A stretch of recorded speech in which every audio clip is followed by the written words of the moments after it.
It's your boy G Corner Man Boxing. We have the honor and pleasure once again, Mick Conlan, champ. Welcome back. Oh, good man. How are you? Great, great. Congratulations on your recent performance. Thank you. You know, how you feeling at this point in your career, man? Yeah, man, I'm good. It's my last run for a belt. You know, the next defeat.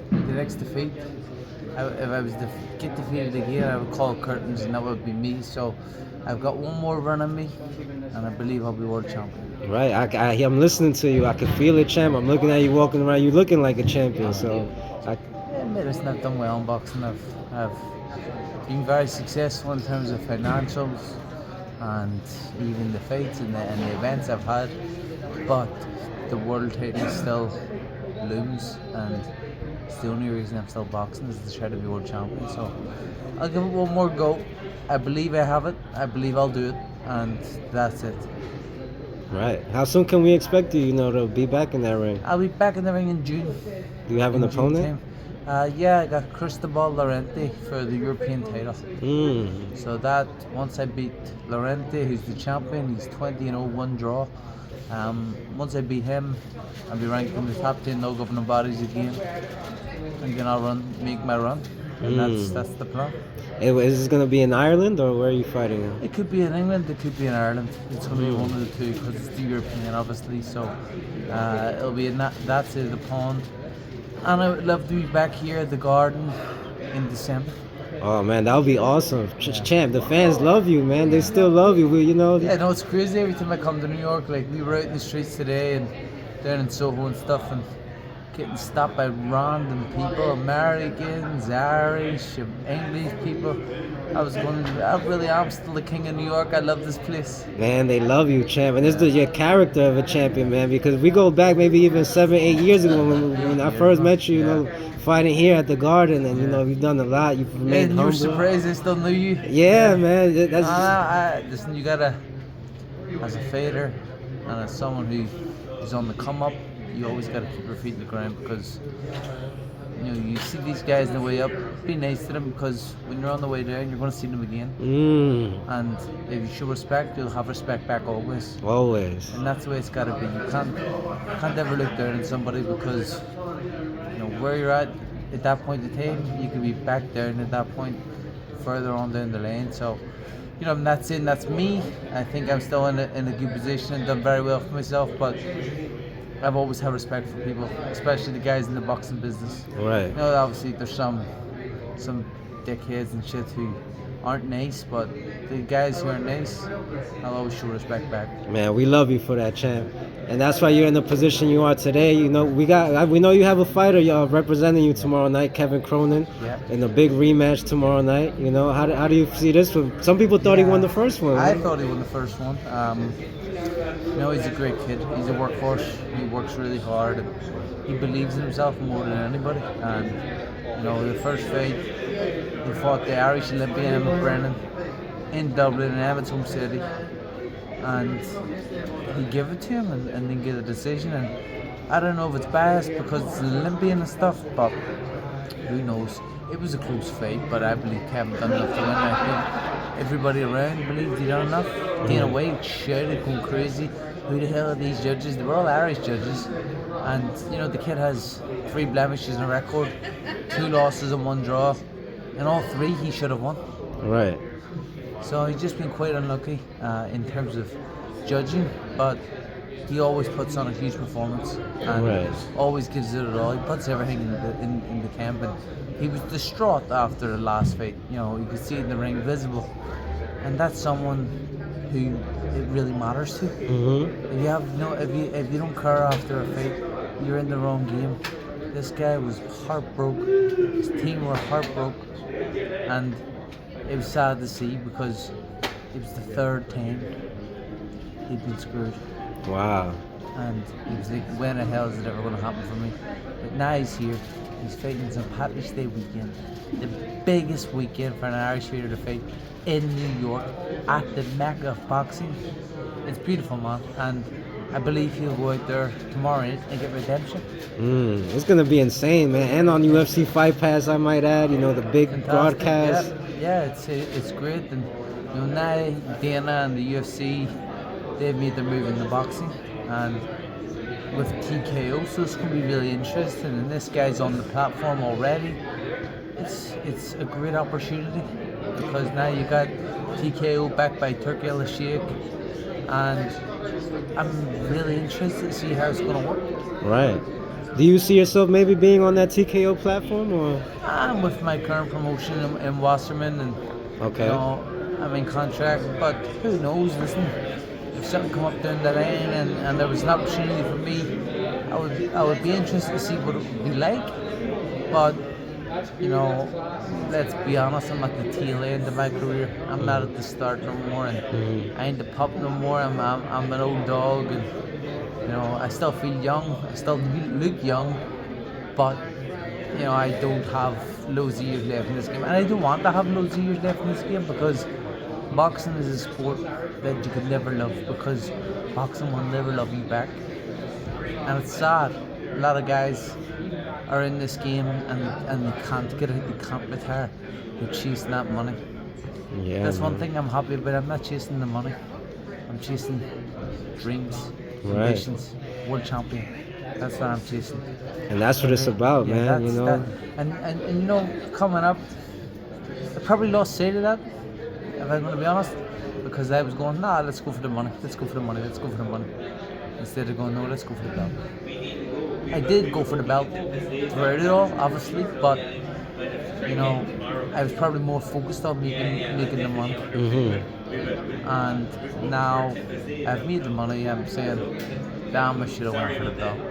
Damn. I mean, you know, the champ. You know, you're right back in it. You I'm know. right back there, but you know, I probably should have been across the lane sooner.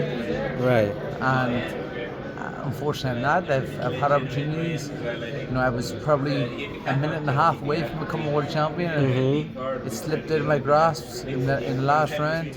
And that one broke my heart. But you know, I showed my class and my level in that fight and my skill. So I was happy with it, but at the same time, you know, you can come so close, but you're yet so far. Right. Boxing is a sport that it ain't over till it's over. Right. And you know, it's unfortunate for some people. Me, I believe, unfortunate how that fight ended. But fight of the year, and you know, I've been in some great brawls over the years. And I think I just need to go back to being boring and winning quite easy without any troubles. Just the crowd can boo all they want, they just win and do what they do and get the win. And that's the main thing. Right. I mean, it's a double-edged sword because you Yeah. know, even I don't know. Sometimes it's bigger than the belts. Like I know you want that glory, but I think you won the fans over, and that's what a champion is. You know, that grit, that style, that dog. You know what I'm Yeah, saying? listen, and if anybody was to doubt my want and dream of what I want to achieve and my passion for it anymore, and you think I'm just in it for money, you think I've missed over half my kids' lives Wow. from training camps.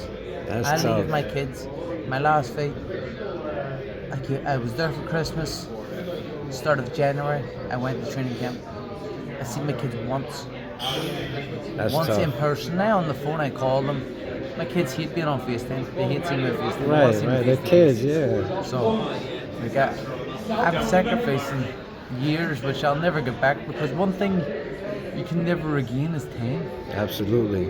and it's the biggest and most expensive thing we have is time.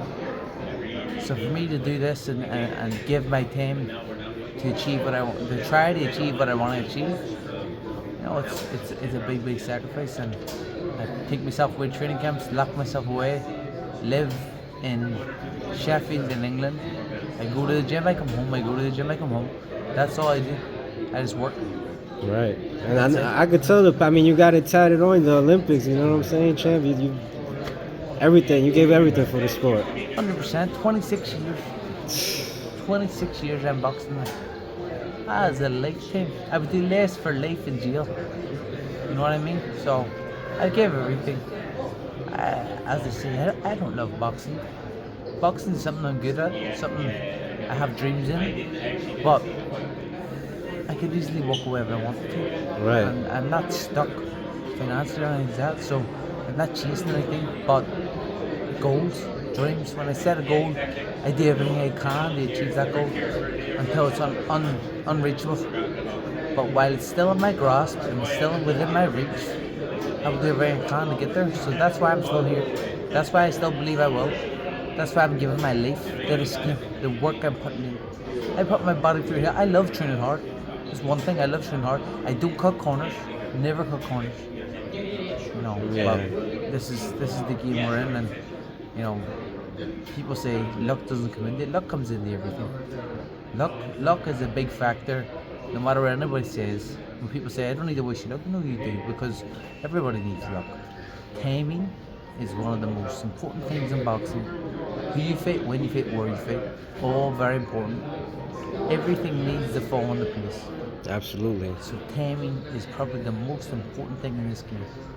Right. Time when you fight somebody, where you fight them, when you fight them, why you fight them. All these different reasons play a factor. Absolutely. In reaching the top. And if you look at how Top Rank have built fighters over the years, the likes of your Floyd Mayweathers, the likes of your Oscar Alvarez, everything was timed.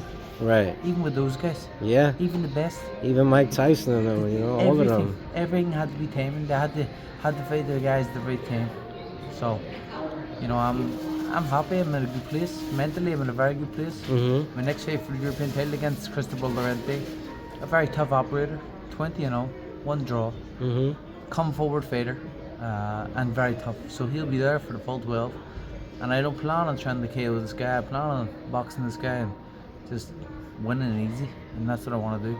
But I know there will be times in that fight where, you know, you'll be asking what you wanted. I think I'd show him what I wanted. Mm-hmm. There's no doubt in my mind, Jim. Yeah. There's no doubt. Now, aside from that, do you get any pleasure at all or joy, you know, being in a position to help other fighters like you're doing with Kevin Cronin? Yeah. And I'm sure there's other guys that... Yeah, I've got a few fighters now, and you know, it's always great to help these guys and get these guys. And the fact that I've been there and done it. Exactly. And I've seen the highs of the highs and the lows of the lows.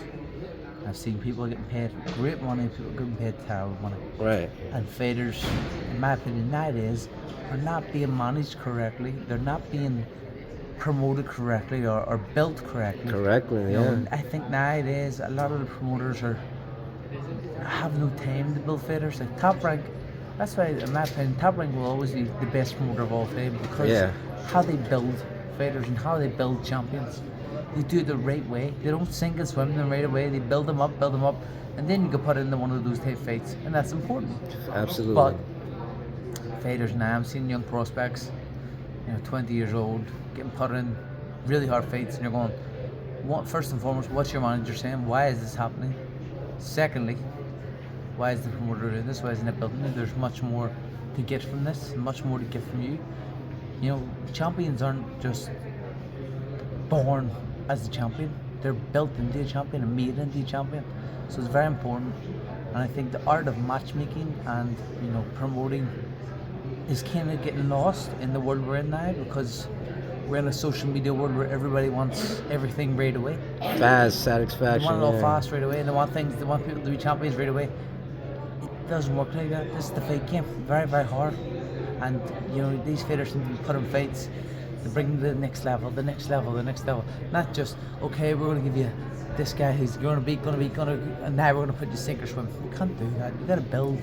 Everything's about building in this game, and you know, for longevity and to make the most out of fighters and make them into superstars, you need to build them correctly.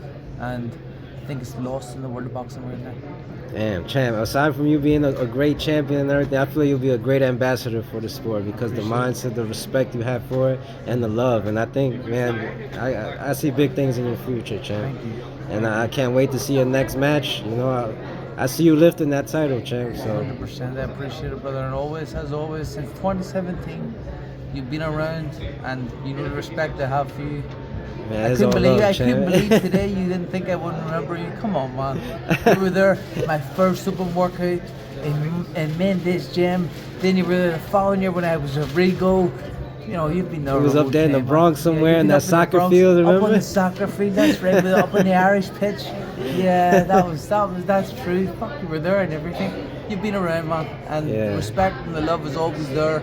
what you're doing is fantastic. The channel's getting bigger and better. Thank you so so keep much, doing what man. you're doing, and you know the love is always here from me. Thank you so much, champ. From the bottom of my heart, thank you for this interview, for your words, for everything, champ. You know. Cheers, G. Thank you so much. I know you were on your way out. I kind of got you, and you gave me the time, but It's all good, man. It's all good. You've been around. I give you time. You always give me time. I give you time. You know what I so mean? I'm really appreciative for you, champ. I won't hold you much longer, but hopefully I get another opportunity, you know, in the Always. future. Once I and win that belt, we'll sit down. for sure. Definitely. Thank you so much, champ. I wish you the bro. best. God bless you, you and your family, and I hope things just go up and better, and Thank you. it'll all pay off in the end. Thank you, Appreciate it, champ, and bro. God Thank you. bless.